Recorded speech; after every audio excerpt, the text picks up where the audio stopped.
এই রিক্সা যাবা? জি, কোথায় যাবেন? Mirpur commerce college. আসেন। দুটো মেয়ে উঠলো রিক্সাতে। দুটো মেয়ে একই ক্লাসে পড়াশোনা করে, নতুন ভর্তি হয়েছে এবার। চলুন কিছু কথা শুনে আসি ওদের। ও হ্যাঁ, ওদের নাম জেরিন এবং নাফিজা। এই গল্পের নায়িকা মূলত জেরিন, যে বড়লোক বাবার একমাত্র আদরের কন্যা, অপরজন মধ্যবিত্ত ঘরের বদমেজাজি অহংকারী মেয়ে। দোস্ত, ক্লাসে এবার তেমন কোনো ভালো কিউট ছেলে আসেনি রে। ভাবলাম কলেজে উঠে একটু প্রেম করব, তার হলো না।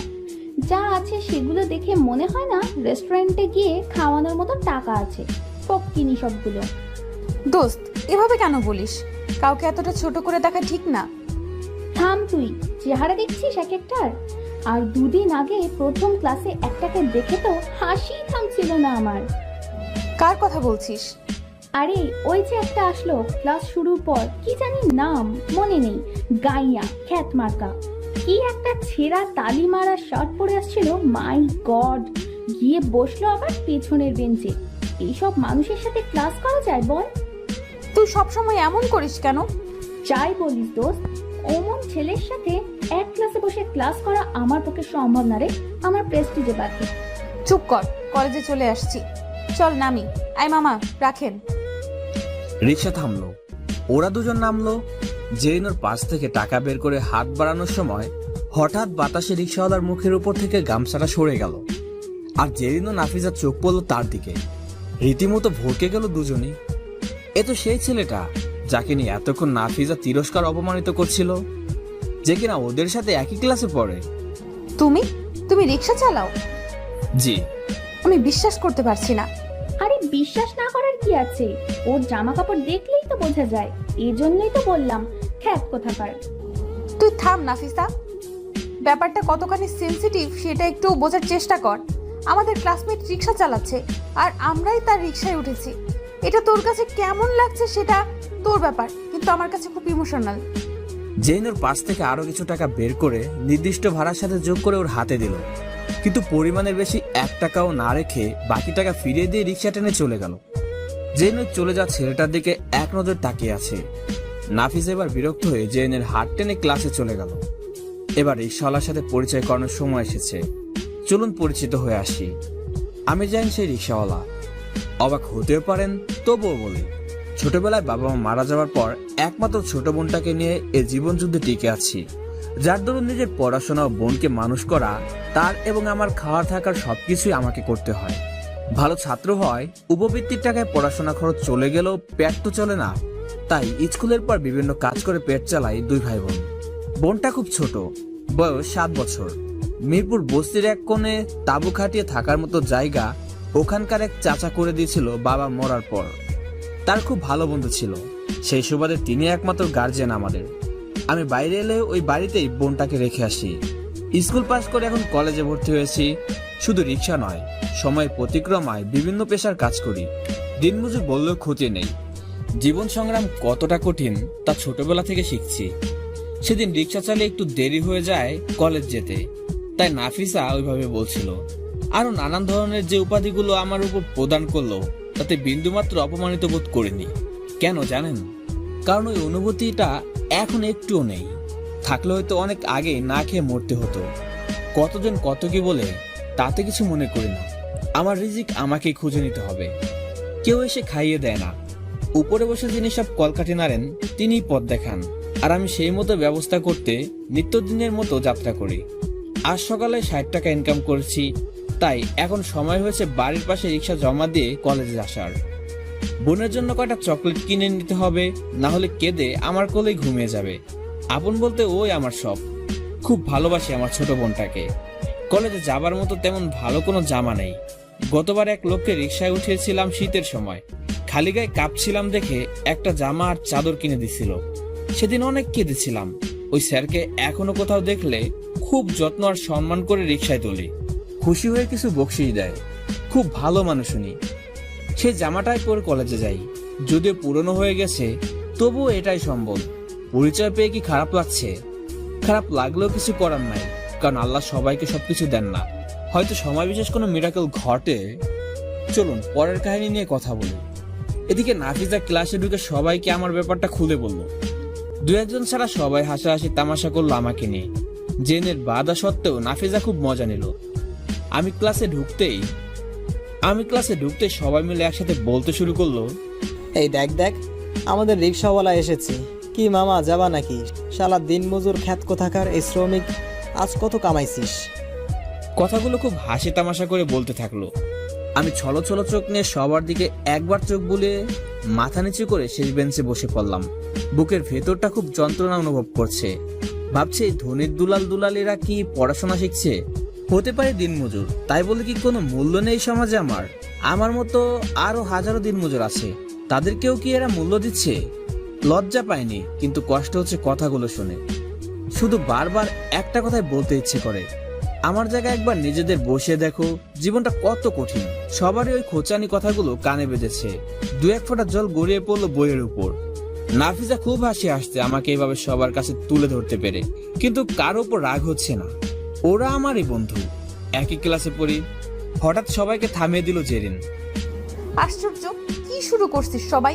একটা মানুষকে এভাবে কেন অপমান করছিস? ওলে বাবালে, দেখ দেখ মাদার টেরেসার নাতনি কি বলে। তোর খুব কষ্ট হচ্ছে নাকি রে? কেন হবে না বল, সেও তো আমাদেরই মতো একজন নাকি? তাহলে এত খারাপ ইমপ্রেশন কেন ওর জন্য? ও রিক্সা চালায়, এজন্য কেউ মানুষ না? ওকে নিয়ে আর কেউ একটা কথাও বলবি না, খবরদার।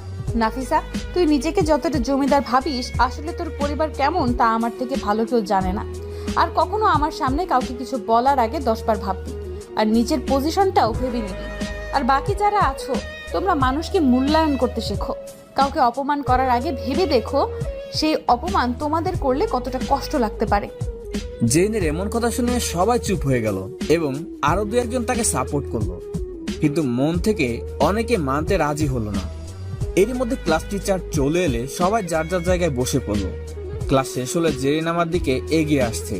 আমি ক্লাস থেকে বের হতে লাগলাম। জাইন, জাইন। জি, আপনি আমার নাম জানলেন কি করে? প্রেজেন্টের সময় জেনেছি। ও, কিছু বলবেন? সবার পক্ষ থেকে আমি সরি বলছি। ওরা যা করেছে তা মোটেও ঠিক হয়নি। আপনি কেন সরি বলছেন? আর আমি কিছু মনে করিনি। যেটা বলেছে সেটা তো মিথ্যা নয়। মিথ্যা না হলেও সবার একটা আত্মমর্যাদা আছে। কোনো কাজই ছোট করে দেখা উচিত নয়। আর যারা এসবকে ছোট করে দেখে তারা কোনোভাবে সমাজে থাকার যোগ্য না। থাক, বাদ দেন এসব, আমি যাই এখন। কি ব্যাপার, তুমি আমাকে আপনি করে বলছো কেন? তুমি করে বলবা। না না, এটা মানায় না আমার সাথে। খুব মানায়, আমরা তো বন্ধু, তাই না? আর আপনি নয়, তুমি করে বলবা। কি হলো, চুপ করে আসো কেন? আচ্ছা, আমি তোমার ভালো একটা বন্ধু হব। বন্ধু হবে তো আমার?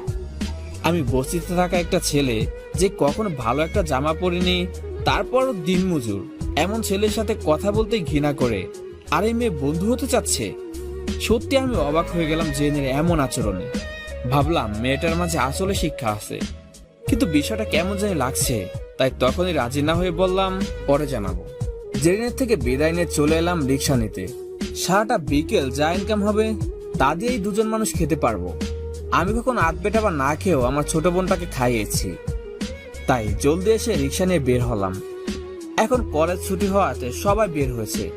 মুখটা ঢেকে নিয়ে গেটের সামনে দাঁড়ালাম। ঘন্টাখানেক পর আবার এসে ওখানে এলাম। দেখি আমাদের এক স্যার মাহিম স্যার রিক্সার জন্য অপেক্ষা করছে। আমি একটু এগিয়ে গিয়ে বললাম, স্যার কোথায় যাবেন, উঠুন। এই তো 10 নম্বরে যাব। উঠে পড়ুন স্যার। তুমি এত অল্প বয়সে লেখাপড়া না করে রিক্সা চালাও? তোমার বাবা কি করেন? আমি এতিম স্যার। ও আচ্ছা। আর আমি পড়াশোনা করি। যাক, ভালো তো। কোথায় পড়ো? আপনারই কলেজে। কি বলো তুমি? জি স্যার, আমি যাইনি। প্রথম বর্ষের ছাত্র, বিজ্ঞান বিভাগের। গতকাল আপনি ক্লাসে যার পড়া নিয়েছিলেন। ও মাই গড, তোমার মেধা আছে অনেক, কিন্তু তোমার এমন অবস্থা দেখে সত্যি খুব খারাপ লাগলো। তবে আমি কথা দিচ্ছি, তোমার জন্য কিছু একটা করব। স্যার সবকিছু জেনে নিলেন আমার ব্যাপারে, আর নামার সময় একটু বাড়িয়ে টাকা দিলেন। আমি জোর করেও ফেরাতে পারলাম না। হাতে টাকা গুজে দিয়ে আর একটা কোল্ড ড্রিঙ্কস দিয়ে বললেন সাবধানে কাজ করবে। সন্ধ্যা হয়ে গেছে, এখন আমাকে ফিরতে হবে। রিক্সা জমা দিয়ে আর দিনের ভাড়াটা দিয়ে বাকিটা নিয়ে ডাল চাল কিনে বোনের জন্য কিছু চকলেট নিয়ে কুড়ে ঘরে ফিরলাম। গিয়ে দেখি বোনটা আমার ঘুমিয়ে আছে। ফাতেমা আপু, দেখ তোর ভাই এসেছে, তোর জন্য কত চকলেট এনেছে, খাবি না? বোন আমার চোখ খুলে চকলেট আর আমাকে দেখে হাসি মুখে আমার কোলে এসে জড়িয়ে ধরে বলল, তুমি আমার ভালো ভাইয়াটা, চকলেট কামু। আমি একটা চকলেট খুলে ওর মুখে দিলাম। ও খুশি মনে খাচ্ছে আর আমার জামা খুলে রাখতে জামা ধরে টানছে। হয়তো বুঝতে পারে ভাই কষ্ট করে এসেছে, একটু কাজ করে এগিয়ে দিলে ভাইয়ের কষ্ট কমবে। এটাই তো ভাই বোনের ভালোবাসা। ওকে বসিয়ে রেখে চুলে ভাত রান্না করতে শুরু করলাম। পাশাপাশি বই নিয়ে বসে পড়াগুলো দেখছি। প্রতিদিন পড়াগুলো না করলে ভালো রেজাল্ট করতে পারবো না। যত কষ্টই হোক না কেন পড়াশোনা করতেই হবে আমাকে। একদিন আমিও 10 জনের একজন হব। আমার বোনটাকে সুন্দর জামা কিনে দিব। রেস্টুরেন্টে বসে সাহেবদের মতো খাবো। পেট ভরে একটু ভালো খাবার খেতে পারবো। আল্লাহ হয়তো আলোর মুখ দেখাবেন একদিন। ভাত রান্না হয়ে গেছে। বোনটা আমার খাবে বলে কান্না শুরু করেছে। ছোট মানুষ তো সহ্য করতে পারে না, হয়তো তার ভাইয়ের মতো। জলদি খাবার খাইয়ে দিয়ে ওকে ঘুম পাড়িয়ে দিলাম। তারপর নিজে খেলাম। বোনকে বুকে জড়ে রাতের ঘুমে অচেতন হয়ে গেলাম। পরদিন ক্লাসে গেলাম। যেদিন দ্বিতীয় বেঞ্চে বসে আছে দেখলাম। চুপ করে পাশ দিয়ে পেছনে যেতে লাগলাম। তখন জেরিন আমার হাত ধরে ওর পাশে রাখা সিটে আমাকে বসিয়ে দিল। এই প্রথম কোনো এক মেয়ের হাতের ছোঁয়া লাগলো। কেমন জানি কেঁপে উঠলাম একরকম। তাও যে সে মেয়ে নয়, কোন এক বাবার আদুরে রাজকন্যা। চুপ করে আছি দেখে যে নিজে বলল, কি হলো, কথা বলো না কেন? এমন আজ তোমার সব কিছু আমাকে বলবে। আমি সব কিছু শুনতে চাই। কি বলবে তো? আমাদের কথা বলা দেখে বাকিরা সব খারাপ নজরে তাকাচ্ছে। বিশেষ করে নাফিজা কোনোভাবে আমাকে সহ্য করতে পারছে না। কি জানি ওর কি ক্ষতি করে ফেলেছি। আজ মাহিম স্যারের ক্লাস আছে। স্যার ক্লাসে এসে আমাকে দেখে জিজ্ঞেস করলো কেমন আছি। সবার উদ্দেশ্যে বললেন, আজ তোমাদের একজন স্বর্গগামী মানুষের গল্প বলবো, শুনবে সবাই? জি স্যার, শুনবো। জন্মের পর থেকে যে বাবা মায়ের আদর ভালোবাসা খুব অল্প সময় পেয়েছে, তার কষ্টটা বুঝতে পারো তোমরা? একটা এতিম বাচ্চার অসহায়তা অনুভব করতে পারো? জি স্যার, খুবই মর্মান্তিক। কে স্যার এই সেই লোক? বলছি, সে তার ছোট পিচ্ছে একটা বোনকে নিয়ে থাকতো। সারাদিন হাড় ভাঙা খাটুনি খেটে দুবেলা খাবার জোগাড় করতো, খেয়ে বা না খেয়ে কাটাতো। কিন্তু কখনো ভিক্ষা করেনি, কারো কাছে হাত পাতেনি। জীবন যুদ্ধে সে শক্তিশালী একজন যোদ্ধা। ওয়াও স্যার, তাহলে তো তিনি আসলে অসাধারণ একজন মানুষ। এমন মানুষকে তো সেলুট জানানো উচিত। সবচেয়ে আশ্চর্যজনক বিষয়টা কি জানো? এত পরিশ্রমের পরও সে নিজের পড়াশোনা চালিয়ে গেছে। মেধাবী ছাত্রদের অন্যতম একজন, যার দারুণ সে এগিয়ে গেছে সাফল্যের দ্বার প্রান্তে। স্যার, ইনি কি কোনো ঐতিহাসিক কেউ? এমন মানুষও কি কেউ আছে এখনকার সময়? না, সে ঐতিহাসিক কেউ নয়। সে আমাদের এই ক্লাসেরই ছাত্র, তোমাদের বন্ধু জাইন ওয়াসিফ। স্যারের কথাগুলো সবাই যে আগ্রহ নিয়ে শুনছিল, এবার তারা সবাই আমার দিকে অবাক দৃষ্টিতে তাকিয়ে আছে। মনে হচ্ছিল তারা কোনো ইতিহাসের পাতায় উঠানো কোনো মহাপুরুষের গল্প শোনার অপেক্ষায় ছিল। কিন্তু আমার জীবনের গল্প স্যারের মুখে কতটা শোভা পেল বা বলাটা কতটুকু সার্থক হলো, তা হয়তো স্যারের এক্সপ্রেশন দেখে বোঝা যাচ্ছে। হাতে গোনা 2-1 বাদে বাকি সবাই আমাকে নিয়ে যে এতদিন তিরস্কার করতো, তা হয়তো এখন আর নেই। তারপর স্যার আর কিছু কথা বলল। সবকিছু শোনার পর সবার চোখে জল ছলছল করছে। হয়তো মন ছুঁয়ে গেছে তাদের। তারপর যেদিন সে অনেকেই নিজের স্থান ছেড়ে উঠে দাঁড়ালো এবং আমার এমন পরিশ্রম করা, সংগ্রাম করে বেঁচে থাকার সাহসিকতা ও ইমোশনগুলো নিজের মতো করে নিয়ে হাততালি দিতে শুরু করলো। নিজেকে তখন খুব একা লাগছিল না। হয়তো সব বন্ধুদের ভিড়ে আমিও নিজেকে তাদের একজন ভাবতে লাগলাম। স্যার বললেন, আজ থেকে তোমরা কেউ ওর পোশাক চলাফেরা নিয়ে কটাক্ষ করবে না, বরং তাকে সব দিক থেকে গড়ে তুলবে তোমাদের মতো করে। স্যারের এই উপস্থাপনাটা সবার কাছে ভালো লাগলো। তিনি লাইব্রেরিতে সকল টিচারের সামনে আমার কথাগুলো জানালেন। তাই সব টিচাররা আমাকে খুব স্নেহ ভালোবাসতো এবং সবার থেকে অন্যভাবে দেখতো। সেটা অনুভূতি নয়, কারণ আমি করুণা ও সহানুভূতি নিয়ে বাঁচতে চাই না। কলেজ ছুটির সঙ্গে সঙ্গে জেরিন সহ অনেকে এসে আমাকে ঘিরে ধরলো। গতদিনের বাজে ব্যবহারের জন্য সবাই শিরদোষ অকপটে স্বীকার করে ক্ষমা চাইলো এবং আমাকে টিকে থাকার জন্য উৎসাহ দিল। একসাথে অনেকগুলো বন্ধু পেলাম। তাদের বন্ধুসুলভ আচরণটাও খুব ভালো লাগলো। সবশেষে জেরিন আমাকে নিয়ে বাইরে এলো। জায়েন, তোমার সব কিছু আজ শুনতে চাইছিলাম তোমার মুখ থেকে, কিন্তু তার আগেই স্যার সবটা জানিয়ে দিল। আমরা হয়তো তোমাকে তোমার প্রাপ্য সম্মানটুকু দেওয়ার যোগ্য না। তুমি আসলে খুব মহান মানুষ, আর তোমার সাথে বন্ধু হয়ে একসাথে চলতে পেরেও নিজেকে ধন্য মনে করছি। থামুন না, এভাবে কেন বলছেন? এভাবে বললে আমার খারাপ লাগবে। আমি অতটাও নই যতটা বলছেন। আমি সাধারণ কেউ। এটাই তোমার বড় গুণ, বুঝলে?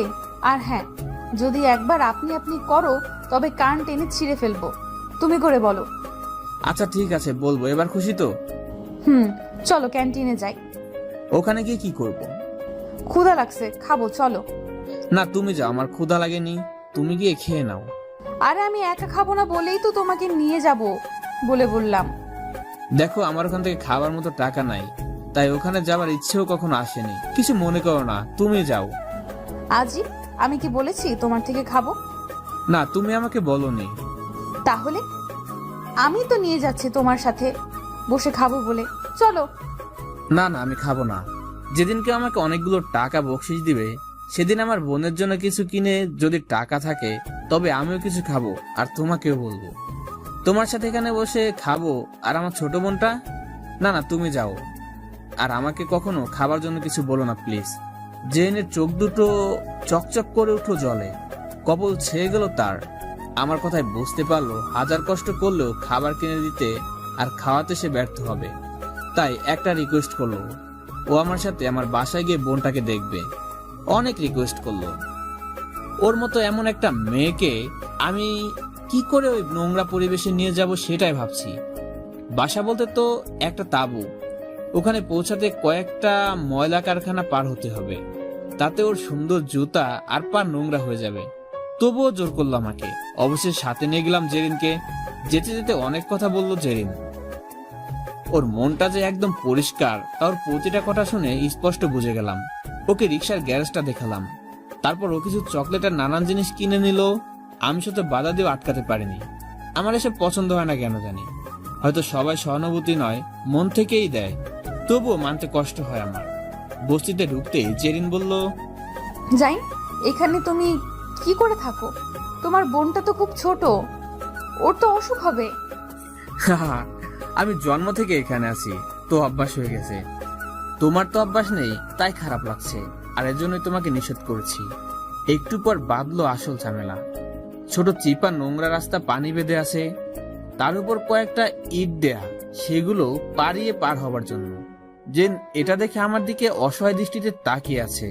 আমি বুঝতে পারছি ও কি চাচ্ছে, তাই ওকে একটু দাঁড় করালাম।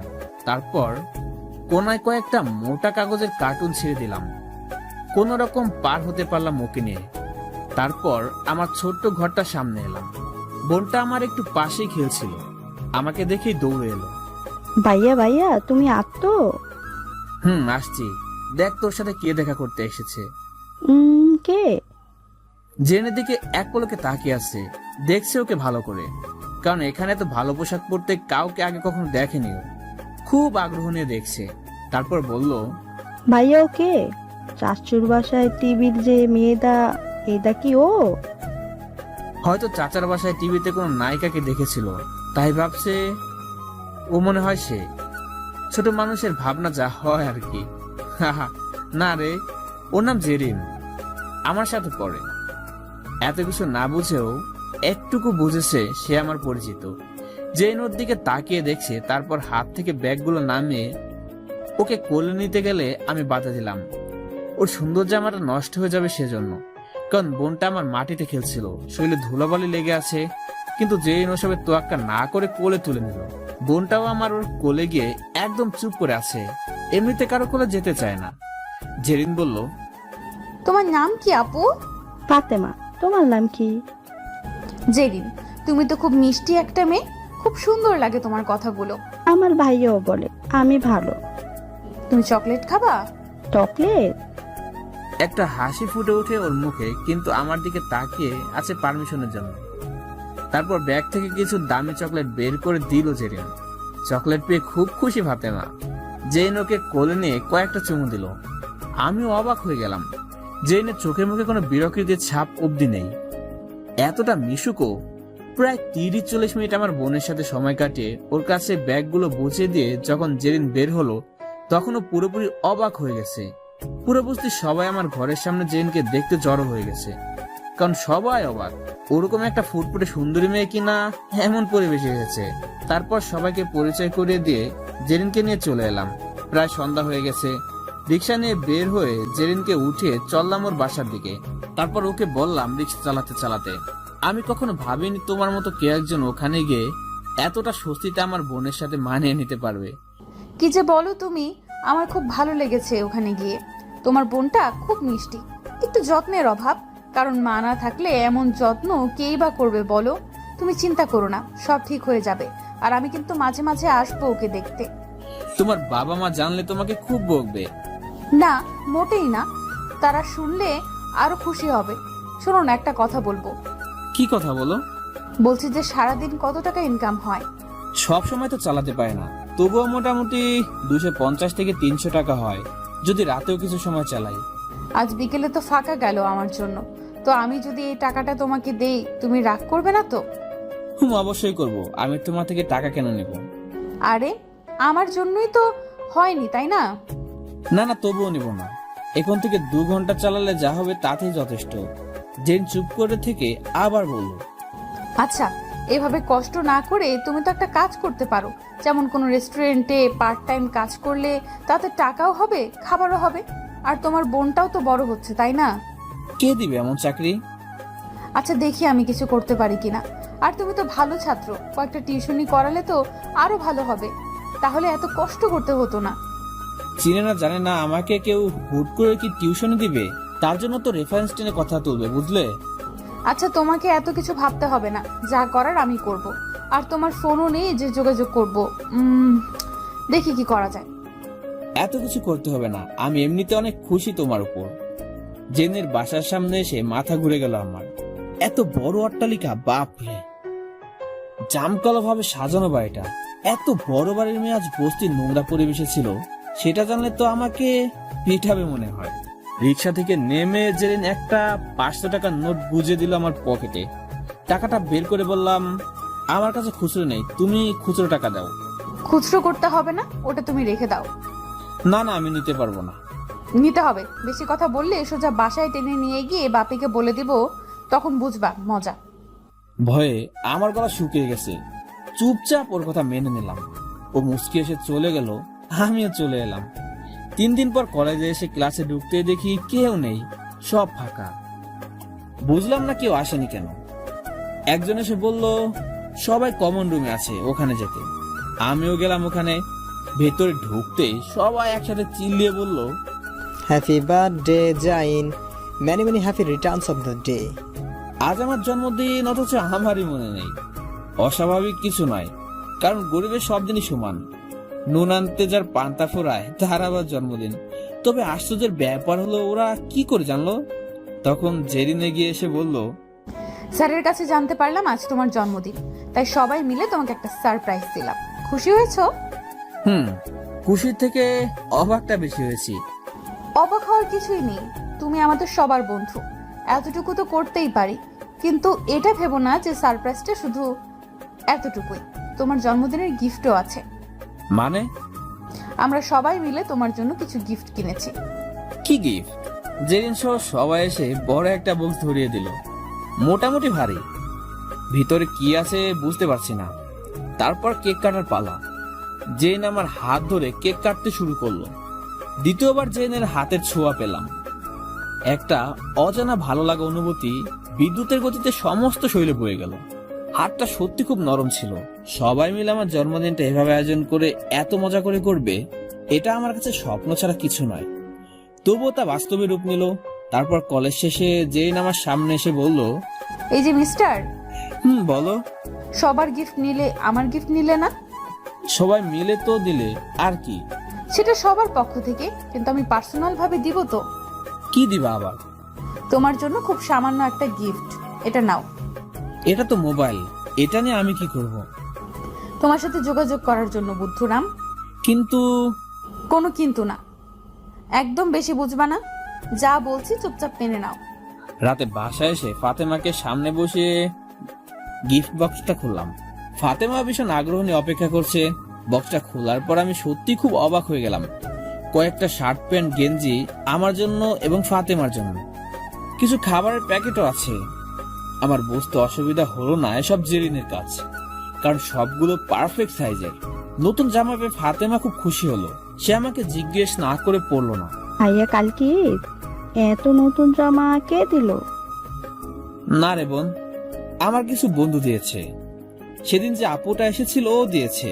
খুব ভালো জামা, আমাকেও পরিয়ে দাও না ভাইয়া।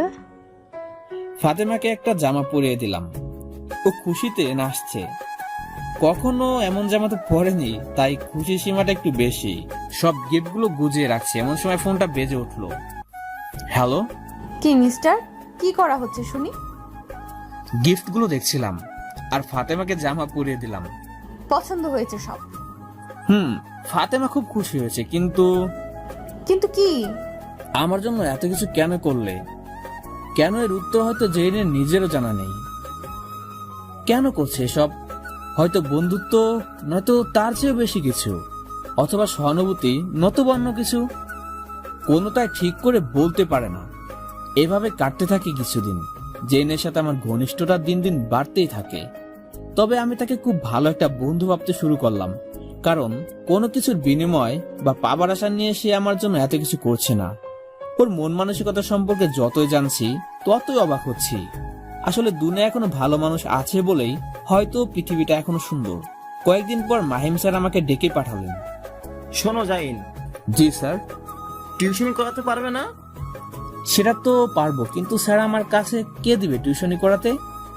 আমার এক পরিচিত অভিভাবক আছেন, ওনার ছোট দুটো বাচ্চা আছে। ছোটটা 4th শ্রেণী আর বড়টা হয়তো একটু বড় হবে। ওদের জন্য ভালো একটা টিচার খুঁজতে কাল আমাকে জানিয়েছিল। বেশ ভালো পারিশ্রমিকও দিবে। তখন তোমার কথা মনে পড়লো। এখানে টিউশনি করালে তোমার হয়তো আর রিক্সা চালানো লাগবে না, এমনকি খুব ভালো করে চলতে পারবে। তারপর আরো 2-1টা টিউশনি তখন নিজেই জোগাড় করতে পারবে। আমি ঠিকানা লিখে দিচ্ছি, তুমি আজ বিকেলে ওখানে যাবে। আর আমি ওনাকে কল করে জানিয়ে দেবো, কেমন? ধন্যবাদ স্যার, চিরকৃতজ্ঞ থাকবো। তোমার জন্য কিছু একটা করতে পেরে আমার নিজেরও ভালো লাগছে। আচ্ছা স্যার, তাহলে আমি আসি। আচ্ছা এসো, আর আমাকে জানিও। আচ্ছা স্যার। কলেজ থেকে বের হয়ে আল্লাহর কাছে শুকরিয়া আদায় করতে করতে এগিয়ে যাচ্ছি। ফাতেমাকে দুপুরে খাইয়ে ঘুম পাড়িয়ে তারপর বের হই ঠিকানা মতো। বাসার সামনে গিয়ে দাঁড়িয়ে আছি, কাউকে দেখতে পাচ্ছি না। দারোয়ানও মনে হয় নেই। অগত্য অপেক্ষা করা ছাড়া আর কোনো উপায় নেই। হঠাৎ রিক্সা থেকে এসে দাঁড়ালো বাসার সামনে। আমি পিছনে ঘুরে তাকাতেই অবাক হয়ে গেলাম। জেরিন এখানে কি করছে? জেরিন রিক্সা থেকে নেমে আমাকে দেখে ও অবাক হয়ে গেছে। জাইন, তুমি এখানে কি করছো? আমি তো এসেছিলাম ওই বাসায় নাকি একজন টিউটর লাগবে, মাহিম স্যার বলে পাঠালো, তাই আসছি। কিন্তু তুমি এখানে কি করছো? জেন আমার কথা শুনে মুচকি হাসি আসছে চুপ করে। তারপর বলল, চলো ভেতরে যাই। ততক্ষণে দারোয়ান এসে গেট খুলে দিয়ে জেনকে আপামনি বলে সালাম দিল। বুঝলাম পরিচিত, কিন্তু এবারের সাথে তার সম্পর্ক কি সেটা মিলাতে পারছি না। ভেতরে গিয়ে একজন মধ্যবয়সী লোক এলেন। সাথে সাথে জেন তাকে ইশারা দিল, কিন্তু আমি তার ইশারা দেখেও বুঝলাম না। আমাকে সোফায় বসতে দিল। জেন সে লোককে রুমে নিয়ে গেল। কিছু সময় পর লোকটা এসে বলল, তুমি তাহলে যাইন? জি। মাহিম স্যারকে বলেছিলাম একটা ভালো ছেলে দরকার। আসলে আমার দুটো মেয়ে, বড় মেয়ে ক্লাস 8-এ আর ছোট মেয়ে ক্লাস 4-এ পড়ে। তো তুমি পারবে তো ওদেরকে পড়াতে? জি, আমার কোনো সমস্যা হবে না। সপ্তাহে কতদিন পড়তে হবে? তুমি যদি 3-4 দিন পারো বা 6 দিন পারো, সেভাবেই তোমার পারিশ্রমিক পাবে। এসব নিয়ে ভাবতে হবে না, মাহিম স্যার আমাকে বলেছে সব। আচ্ছা, আমি 6 দিন পারবো। কখন পড়াতে হবে? বিকেলে এসে পড়াবে। আচ্ছা তাহলে আজ তোমার স্টুডেন্টের সাথে পরিচিত হয়ে যাও, কাল থেকে পড়ানো শুরু করো, কেমন? আচ্ছা ঠিক আছে। উনি ভেতরে চলে গেলেন। আমি বসে আছি আর ভাবছি জেরিন কেন এখানে, আর এই লোকটার কি হয়। তারপর জেরিন সহ আমার স্টুডেন্টরা এলো। জেরিন ওদের সাথে আমাকে পরিচয় করিয়ে দিল। কিছু কথাবার্তা বলে আমি বিদায় নিয়ে চলে এলাম। কাল থেকে নতুন একটা অধ্যায় শুরু হবে আমার। রাতে জেরিন কল দিল।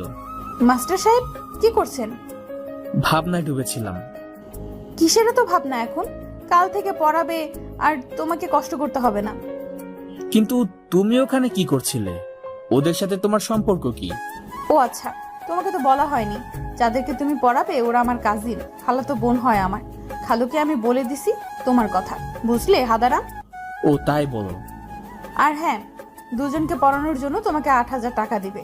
ঈদের সময় বোনাসও পাবে, টেনশন করো না। আমার খালু খুব ভালো মানুষ, আর বন্ধুটাও মিশুক আছে। ই আল্লাহ, এত টাকা কেন? এত টাকা দিয়ে আমি কি করব?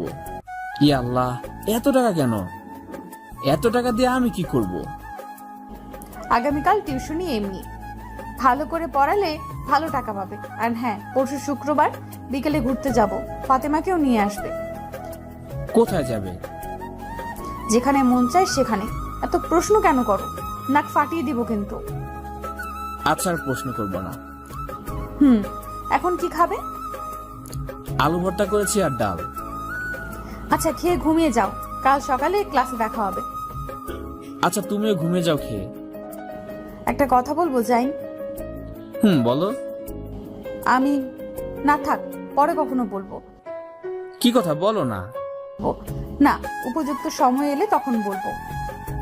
আচ্ছা, অপেক্ষায় থাকলাম। শুক্রবার বিকেলে জেনুর গাড়ি নিয়ে সোজা আমার বস্তির সামনে এলো।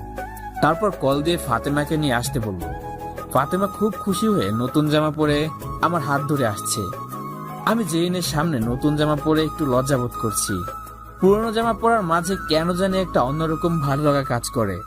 কিন্তু আমার পুরনো জামা তো লোক সমাজে চলে না। জেইন আমার দিকে অপলকে তাকিয়ে আছে। খুব সুন্দর লাগছে তোমাকে জাইন। আর ফাতেমা কত কিউট একটা মেয়ে, এখন বোঝা যাচ্ছে। সবই তো তোমার জন্যই হয়েছে। চির কৃতজ্ঞ থাকবো আমরা দুজন তোমার কাছে। প্লিজ জাইন, এভাবে বলো না। ফাতেমাকে আমার কোলে দাও। জেইন ফাতেমাকে কোলে তুলে চুমু খাচ্ছে, কিন্তু ওর দিকে না তাকিয়ে আমার দিকে তাকিয়ে। ওর চোখে আজ কেমন যেন অন্য কিছু দেখতে পাচ্ছি, কিন্তু সে চোখের ভাষা হয়তো আমার বোধগম্যের বাইরে। ফাতেমা জেইনকে চুমু দিল, তারপর গাড়িতে উঠে বসলাম। জেইন আর আমার মাঝে ফাতেমা বসে আছে। ফাতেমার ঘাড়ের উপর দিয়ে একটা হাত রেখেছে জেরিন।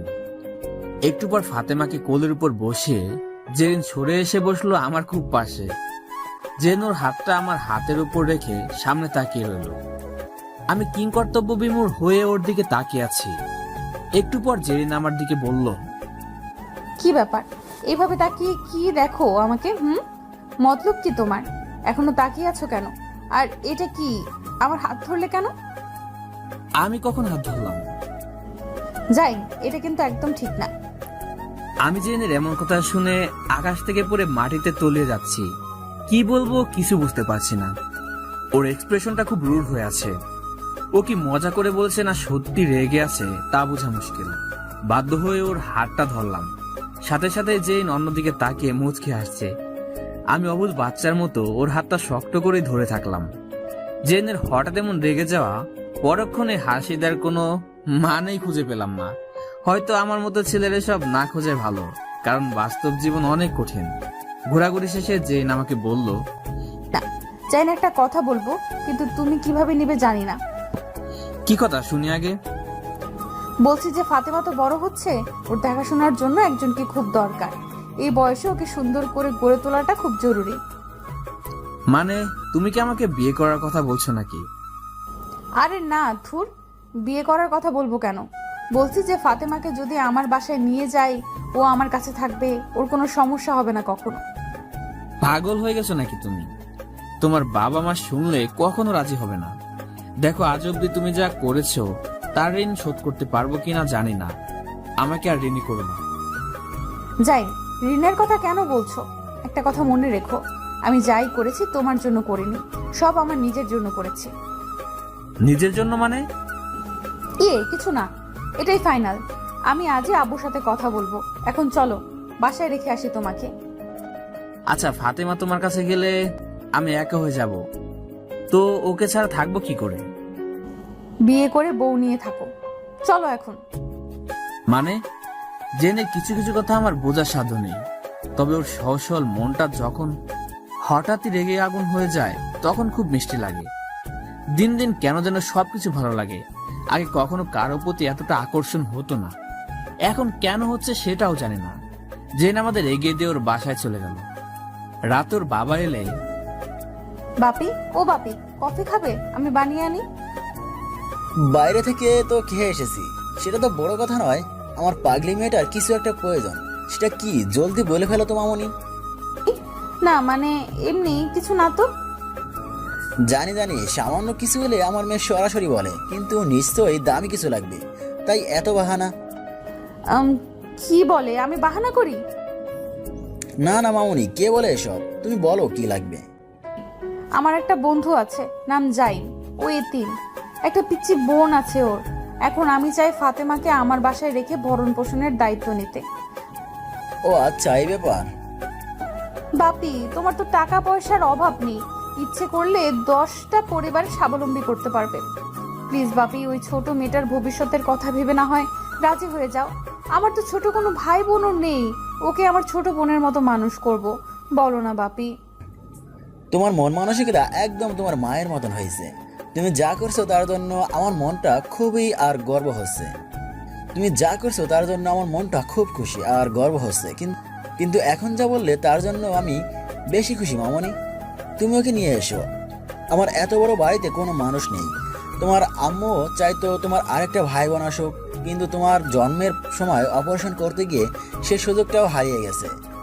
আমার কোনো সমস্যা নেই, তুমি কালকে ওদেরকে আসতে বলো, আমি সন্ধ্যায় বাসায় থাকবো। আমার লক্ষ্মী বাপিটা। জেন সবকিছু ঠিক করে আমাকে কল করে জানালো। সবকিছু কেমন জানি স্বপ্নের মতো লাগছে। অন্তত আমার বোনের কথা ভেবে সব মেনে নিলাম। আজ বাবা মা বেঁচে থাকলে হয়তো বোনটাকে আমার থেকে দূরে রাখতে হতো না। মায়ের শেষ কথাগুলো আজ খুব মনে পড়ছে। মরার আগে 13 দিন খুব অসুস্থ ছিল মা, বিছানা থেকে উঠতে পারেনি। কি এক অসুখ হলো বলতে পারি না। কত ডাক্তারের কাছে গেলাম, কেউ ভালো করে বলতে পারলো না।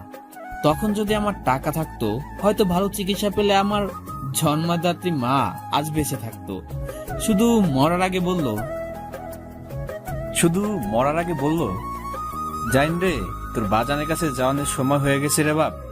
তোর বোনটারে দেখা রাখিস আর আমারই ক্ষমা কইরা দিস। মায়ের হাতটা ধরেছিলাম। তখন মায়ের মুখ থেকে অনেক রক্তস্রোত বয়ে যাচ্ছিল। হয়তো আমার শেষ কথাটা মা শুনতে পারেনি। বোটা তখন কিছুই বুঝতো না। কয়েক মাস বয়স তখন ওর। বুকের দুধও খেত। কতটা কষ্ট করেছে ওর জন্য সেটা আমি জানি। আর জেনের ওসিলায় যদি ওর ভবিষ্যৎ ভালো হয় তবে আমি অনেক খুশি। ফাতেমাকে বুকে জড়িয়ে ঘুমিয়ে গেলাম। ততক্ষণে আমার 2 চোখ চেপে অশ্রুবন্যা রয়ে গেছে। পরদিন সকালে ক্লাসে গিয়ে জেরিনকে খুঁজছি। কোথায় গেল জেরিন? কয়েকজনকে জিজ্ঞেস করলাম, তারা বলতে পারে না। হঠাৎ তখন জেরিনের ফোন এলো। হ্যালো মিস্টার, কোথায় আপনি? ক্লাসে নাকি? তোমাকে খুঁজছি। কোথায় তুমি? এই তো আসছি, একটু কাজ ছিল। আজ ক্লাস করব না, তুমি বের হও ক্লাস থেকে, কাজ আছে। কি কাজ যার জন্য ক্লাস বাদ দিতে হবে? বের হলেই বুঝবে। আচ্ছা, গেটের সামনে থাকছি, এসো তুমি। ওকে। টেনশন নিয়ে বাইরে গেলাম। কি জানি আবার কোন ফোন দিয়ে আসছে মেয়েটা। একটু পর গাড়ি থেকে নামলো জেরিন। সুন্দর একটা কালো জামা পরেছে আজ। ফর্সা টুকটুকে শরীর, কালো জামায় খুব সুন্দরই লাগছে জেরিনকে। না, এইভাবে তাকানো যাবে না। জেন বুঝতে পারলে খারাপ ভাববে আমাকে। কি ব্যাপার, এত সাজুগুজু করে কই যাবে? দেখো, আমি একটুও সাজুগুজু করি না, যা দেখছো সবটাই ন্যাচারাল। সেটা তো আমিও জানি। যাই হোক, এখন বলো কি কাজ? ফাতেমাকে নিতে হবে তো, ওর জন্য অনেক শপিং করতে হবে। চলো, সময় কম। মানে কিছু না, তুমি আসবে নাকি থাকবে? আচ্ছা চলো। একটা শপিং মল থেকে ফাতেমার জন্য যাবতীয় সবকিছু কিনে নিল জেরিন। আমি অবাক হয়ে শুধু দেখছি। এসব জিনিসপত্র আমি আগে কখনো দেখিনি। কত সব বাহারি জামা, কসমেটিক্স, আরো নানান ধরনের খেলনাপাতি। অবশেষে কেনাকাটা শেষ করে ফাতেমাকে নিয়ে চলে গেল জেরিন। আমিও সাথে গেলাম। বাড়ির ভেতরে ঢুকে মাথা ঘুরতে লাগলো আমার। এত সুন্দর বাড়ি শুধু টিভিতেই দেখছি এতদিন। কত সব সাজানো দামি আসবাবপত্র। জেনুর আম্মুকে ডেকে আমার সাথে কথা বলতে রেখে ফাতেমাকে নিয়ে গেল গোসল করাতে। আন্টি বলল, বাবা, তোমার সবকিছু শুনে খুব খারাপ লেগেছিল। বাবা মাকে এত অল্প বয়সে হারিয়ে যে পরিশ্রম করে বোনকে বড় করলে, তা সত্যি সবাই পারে না। আজ থেকে তুমি আর এতিম নও।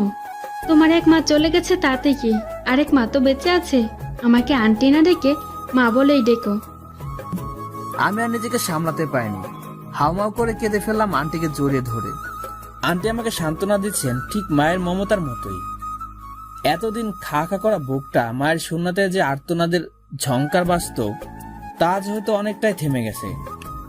আমার ভাবতে কষ্ট হচ্ছে, এত ধনী পরিবারের মানুষ তারা এতটা ভালো মনের হতে পারে। সবাই খারাপ হবে এমন সবসময় হয় না। আপন করে নিতে পারা মানুষ খুব কমই আছে। নয়তো টাকার অহংকারে নিজের পরিচয়ে আকাশচুম্বী ভাবা মানুষের অভাব নেই সমাজে। আজ অনেক স্নেহ পেলাম, আর বুঝতে অসুবিধা বাকি নেই আমার ছোট বোনটা এখানে কতটা ভালো থাকবে। একটু পর জেরিন ফাতেমাকে নিয়ে এলো। দেখো না আম্মু, ফাতেমাকে কত কিউট লাগছে। ঠিক মতো যত্ন না নিলে যা হয়। এখন থেকে 1 মাস পর ওকে চেনাই যাবে না। আজ আমার ছোট বোনের অভাব পূরণ হলো। এখন থেকে তুই আপুর কাছেই থাকবি। ফাতেমাকে রেখে আমি গেলাম টিউশনি করাতে। আজ প্রথম দিন। শুরুটা ভালো হয়েছে। দুজনই ভালো ছাত্রী, অল্পতেই বুঝতে পারে মনে হচ্ছে। তবে দুষ্টুও কম নয়। টিউশনি শেষ করে জেরিনের বাবার সাথে কথা বলবো বলে ওদের বাসায় যাচ্ছি। এমন সময় রাস্তায় দাঁড়িয়ে গেলাম। দুটো লোক একটা বৃদ্ধ রিক্সাওয়ালার সাথে খুব বাজেভাবে কথা বলছে। ব্যাপারটা আমার ভালো লাগলো না। এগিয়ে গেলাম। কি হয়েছে সেটা জানার জন্য বৃদ্ধ কাকাকে জিজ্ঞেস করলাম। তিনি যা বললেন তা ছিল এমন, ওই 2 লোক একটা রেস্টুরেন্টের সামনে থেকে এই রিক্সায় উঠে। তাদের মধ্যে যে কথা হচ্ছিল তা ছিল এমন। কত টাকা টিপস দিলি তুই? 100 টাকা। এত টাকা টিপস দিয়ে লাভটা কি? 20 টাকা দিলেও তো হতো। বলদ, ওখানে 20 টাকা চিপস দিলে মানসম্মত থাকতো। চক্ষু লজ্জা বলে তো কিছু একটা আছে নাকি? আর আমার কি টাকা পয়সার অভাব আছে যে 100 টাকা দিলে কমে যাবে? ভালোই, আজকাল টাকা তোর বেশি হয়ে গেছে। এরকম টাকার গরম দেখিয়ে লোকটি আরো কিছু কথা বলেছে। তারপর বৃদ্ধ লোকটি তাদেরকে নামিয়ে 20 টাকা রিক্সা ভাড়া নেবার পর তাদেরকে রিকোয়েস্ট করে বলল, স্যার, আমার মেয়েটার অবস্থা খুব খারাপ। ভালো ডাক্তার দেখাতে টাকা দরকার। ওষুধ কেনার মতো টাকা জোগাড় করতে পারিনি। যদি 10 টাকার বেশি দিতেন তাহলে উপকারিত হতো। এই সামান্য কথায় লোকটি নাকি খেপছেন। তার ভাষ্য ছিল এমন, শালা ভিক্ষুকের জাত, যত সব মিথ্যা কথা বলে টাকা আদায় ধান্দা শুরু করছিস। আমার কি টাকা সস্তা হয়ে গেছে নাকি? ভাড়া বেশি চাস কেন? এসব ছাড়াও আরো কিছু কথা বলেছে যা ছিল অপমানজনক। বৃদ্ধ লোকটি পুনরায় তাকে বোঝানোর চেষ্টা করেও কোনো লাভ হয়নি। এমন সময় আমি ওখানে উপস্থিত হয়েছি। সবটা শোনার পর ওই অহংকারী লোকটাকে বললাম, আপনার বাবার বয়সী লোকের সাথে কেমন আচরণ করলেন এটা? উনি তো বেশি ভাড়া নেননি। উনি আপনাকে রিকোয়েস্ট করেছে। আপনার সামর্থ্য থাকলে দিতেন, না হলে দিতেন না। কিন্তু এমন ছোট লোকের মতো ব্যবহার করে নিজেকে পরিচয় করে দিলেন আপনি আসলে জাত ছোট লোক। এই তুই কে রে? আমাকে ছোট লোক বললি? চিনিস আমাকে আমি কে? তোর মতো ছোট লোককে চেনার কোনো দরকার নেই। তোকে আপনি করে সম্মান দিয়ে বলেছিলাম, কিন্তু তুই সেটার যোগ্য না। সম্মান দিতে জানলে এমন বয়সী লোকের সাথে এমন খারাপ ব্যবহার করতি না। তুই আমাকে চিনে রাখ, আমি ওনার মতো একজন রিক্সাওয়ালা, আর বস্তিতে নোংরা পরিবেশেই বড় হয়েছি। আগে পিছে কেউ নাই আমার, তাই কাউকে ভয় করে চলি না। কিন্তু মানি, লোককে সম্মান করি। তোর মতো টাকা বিলে সম্মান কিনি না। উল্লবনে 100 টাকা টিপস দিতে পারিস, কিন্তু কারো চিকিৎসার জন্য 10 টাকা দিতে গেলে তোর টাকা সস্তা হয়ে যায়, তাই না? How dare you to talking like rubbish with me? So nothing, of course. He can be smart if he speak 2 or 4 English. Conscience education does not boast of real papers certificates. I can speak English like you. I can speak English like you too. Do not behave badly with any labor in the future in you have a human baby. Get lost from here. বৃদ্ধ লোকটিকে আমার pocket থেকে খুচরা 12 টাকা হাতে দিয়ে বললাম, আমি আপনারই মতো একজন। আমার সামর্থ্য ছিল এতটুকুই। যদি কখন আবার দেখা হয় তখন পারলে না আরো কিছু দিব। আর ওনাদের কথায় মন খারাপ করবেন না। ওরা মানুষের মুখোশে পশুর মতো। বৃদ্ধ লোকটি চোখের পানি মুছতে মুছতে চলে গেলেন। আমিও চলে এলাম জেরিনের বাসায়। ভেতরে ওর বাবা বসে আছে, ফাতেমার সাথে কথা বলছে। দেখলাম সবাই খুব খুশি ওকে নিয়ে। আমারও ভালো লাগলো। তারপর আঙ্কেলের সাথে কথা বলে বিদায় নিতে যাব, তখনই আন্টি বললেন, রাতে না খেয়ে কই যাবা বাবা? বাসায় গিয়ে খেয়ে নিব।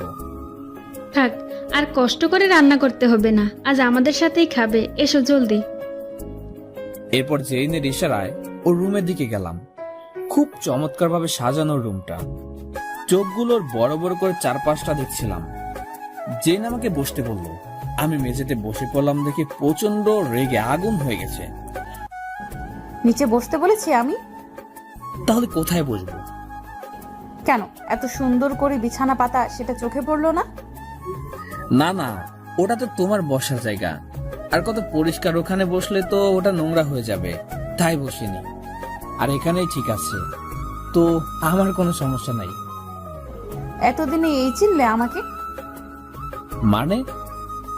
ওখান থেকে উঠে এখানে এসে বসো।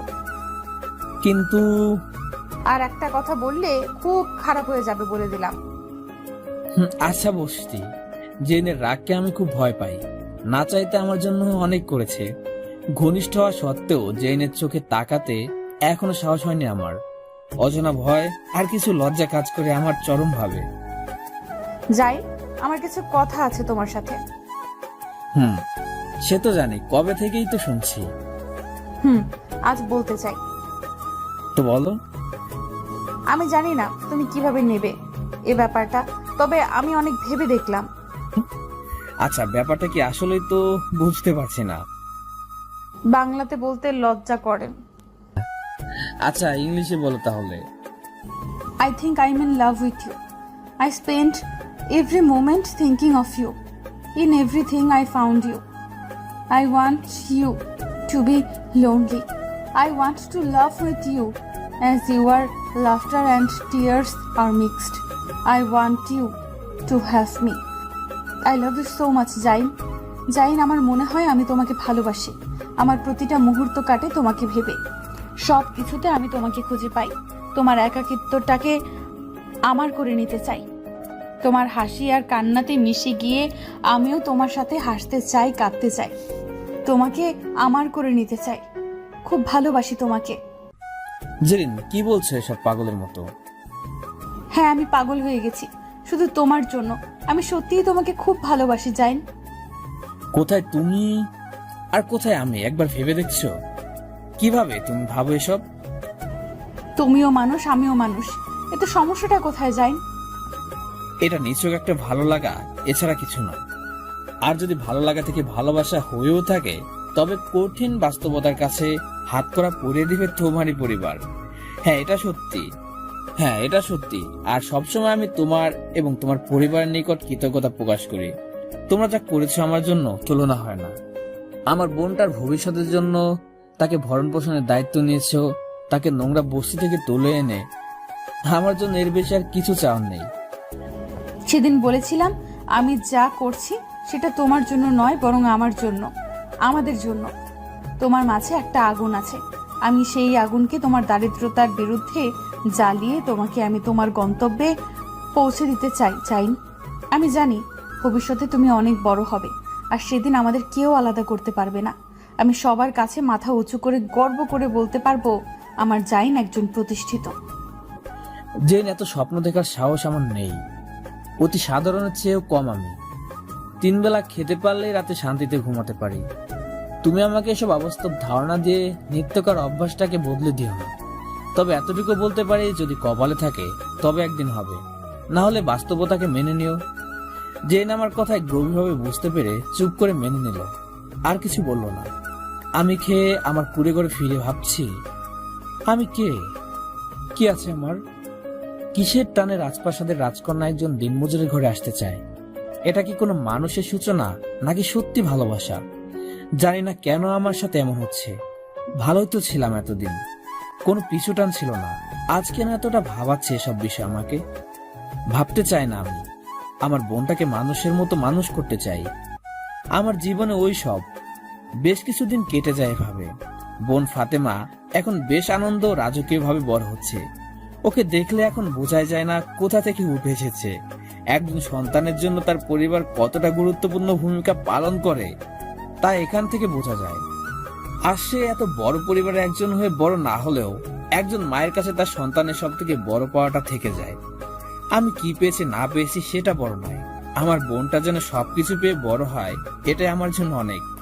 তাই ওই পরিবারের জন্য আমি আমার জীবন দিতেও প্রস্তুত। এদিকে টিউশনি করিয়ে আমার দিব্যি কেটে যাচ্ছে। এখন রিক্সা চালিয়ে পেট ভরতে হয় না। তবে ইদানিং জেনের সাথে বেশি দেখা হচ্ছে অকল্পনীয় ভাবে। যেখানে আমি সেখানে জেন উপস্থিত হয়। এতটা ফলো করতে শুরু করেছে, মনে হয় একজন গোয়েন্দাও তার আসামিদের এতটা নজরদারি করে না, যথেষ্ট কেয়ার করে। কিন্তু আমি সবসময় তার পরিবারের কথা ভেবে দূরে থাকার চেষ্টা করি। কখনো আঙ্কেল আন্টি জানতে পারলে আমার উপর থেকে তাদের বিশ্বাসটা উঠে যাবে। সবকিছুর ভোগান্তি না আমার বোনের উপর পড়ে, সে ভয়টাই বেশি পাই আমি। তবে আঙ্কেল আন্টি জানে যে না আমার সঙ্গে বেশি মিশে, তবু কেন জানি না ওকে বকাচকা করে না। একদিন আমার জীবনে একটা আতঙ্কিত ঘটনা ঘটে গেল, যার জন্য না আমার কোনো ইচ্ছে ছিল না কোনো কল্পনা করেছি। বোনকে দেখতে গেলাম জেরিনের বাসায়। আন্টি কিচেনে ছিল বলে আসেনি, আমাকে বলেছিল জেরিনের ঘরে গিয়ে বসতে। আসলে ফাতেমা জেরিনের সাথেই থাকে, তাই ওই রুমে গিয়ে বসি। কিন্তু ফাতেমা তখন ছাদে ছিল। এদিকে আমি রুমে আসি, সেটা ওয়াশরুমে থাকা জেরিন জানতো না, আর আমিও তাকে না জানিয়ে আসি। সবতে কোনো মেয়ে একাকি থাকলে নিজের রুমে খুব একটা কাপড় ঠিক করে চলে না। সে স্বাভাবিকতার জের ধরে তোয়ালে পেঁচে গোসল করে বের হলো। ওর হালকা ভেজা ধবধবে ফর্সা শরীরের নীল সবুজ শিরাগুলো স্পষ্ট দেখতে পাচ্ছিলাম। ওর ভেজা চুল থেকে তখনও ঝলকনা টপ টপ করে পড়ছিল। সে ঝলকনাতেই হয়তো আমার সর্বনাশ দেখতে পেয়েছিলাম। ওর এমন আগমনের জন্য কোনোভাবে প্রস্তুত ছিলাম না। ভিতরের পুরুষটাও খুব জোরে চিৎকার দিয়ে বেরিয়ে আসতে চাইলো, কিন্তু পারেনি। ওকে দেখে আমি নিজেকে সংযত করার লক্ষ্যে অন্যদিকে তাকিয়ে এলাম। কিন্তু কাছে বাবার স্বপ্ন বুনে যে এতদিন আকুলতার সমুদ্রে হাবুডুবু খাচ্ছে, সেই জেনকে আমাকে এত সহজে এত কাছে পেয়েও ছেড়ে দিবে, এতটা হয়তো স্বপ্নেও সম্ভব না। দরজা আটকে দিয়ে আমার সামনে এসে দাঁড়ালো জেরিন। আজকে জেরিনকে যতটা সুন্দরী ও আকর্ষণীয় লাগছে, তার থেকে চোখ ফিরিয়ে রাখা দায়। কিন্তু তারপর ওর হাতের ছোঁয়াতে ওর দিকে তাকাতে বাধ্য হলাম। সরি, ফাতেমাকে দেখতে এসেছিলাম, ভিতরে এভাবে আসবে ভাবিনি। আমি বাইরে যাচ্ছি, তুমি বদলে তারপর এসো। যেতে দেবার জন্য কি দরজা লাগিয়ে এলাম? জিন প্লিজ এমন কিছু করো না যার জন্য তোমার বাবা মা আমাকে খারাপ জানে। কেউ যদি জানে তবে না তোমাকে খারাপ ভাববে। আজ জাইন সাহেবকে এমন একটা সারপ্রাইজ দিব, সেটা পেয়ে তার অবস্থা কি হয় আমি তা দেখতে চাই। অনেক সারপ্রাইজ পেয়েছি, আর কিছু চাই না। আমি চলে যাব জেরিন। জেরিন আমার ঠোঁটে ওর আঙুল রেখে চুপ করিয়ে দিল। তারপর আমার চোখে চোখ রেখে ওর শরীর থেকে তোয়ালে খুলে ফেললো। আমার এই শরীরটা শুধু তোমাকে চায় জাইন, এই শরীরে শুধু তোমার ছোঁয়ায় আগুন জ্বলবে। জেনের নগ্ন শরীরের দিকে তাকিয়ে আমি যেন গভীর সমুদ্রে পড়ে তীর খোঁজার চেষ্টা করছি। জীবনে এমন সিচুয়েশন কখনো পড়িনি। পরক্ষণে চোখ বন্ধ করে জেনকে বললাম, জেরিন তোমার কাছে হাত জোর করছি, আমাকে আর কষ্ট দিও না। নিজেকে সামলাতে খুব কষ্ট হচ্ছে, প্লিজ। কষ্ট কমাতেই তো নিজেকে সঁপে দিলাম। সুখ খুঁজে নাও আমার শরীরে, জড়িয়ে ধরো আমাকে। আমি পারবো না জেন, এটা সম্ভব না। জেন আমার কথায় বুঝতে পারলো আমি কখনোই শরীরের লোভে ওর সাথে মিশি না, তাই নিজে থেকে আমাকে জড়িয়ে ধরলো শক্ত করে। ওর বুকে হৃৎপিণ্ডের শব্দের ধুকবুকানি শব্দ স্পষ্ট বুঝতে পারছি। জেন আমার স্পন্দনের অস্বাভাবিকতা কান পেতে শুনছে আর বলছে, জাইন তুমি কি জানো তোমার হৃদয়টা কি চাচ্ছে? জানি। বলো তো কি?